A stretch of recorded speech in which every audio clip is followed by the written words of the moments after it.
રાજકોટમાં 11 થી 13 જાન્યુઆરીએ વાઇબ્રન્ટ સમિટનું આયોજન કરવામાં આવ્યું છે, જેમાં 22 થી વધુ દેશોના પ્રતિનિધિઓ ભાગ લેશે। વડાપ્રધાન નરેન્દ્ર મોદી રોડ શો બાદ આ વાઇબ્રન્ટ સમિટનું ઉદ્ઘાટન કરશે।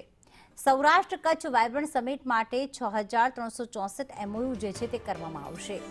અમેરિકા, જાપાન, દક્ષિણ કોરિયા તેમાં ભાગ લેશે। આ ઉપરાંત દક્ષિણ આફ્રિકા, ચીન સહિતના દેશો પણ ભાગ લેશે।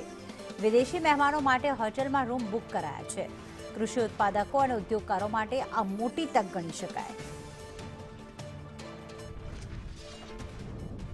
તો 11 થી 13 જાન્યુઆરી સુધી રાજકોટ ખાતે સૌરાષ્ટ્ર કચ્છ વાઇબ્રન્ટ સમિટનું આયોજન, જેમાં વડાપ્રધાન નરેન્દ્ર મોદી હાજરી આપશે અને રોડ શો દ્વારા તે આયોજનના સ્થળે પહોંચશે અને આ વાઇબ્રન્ટ સમિટનું ઉદ્ઘાટન કરવામાં આવશે।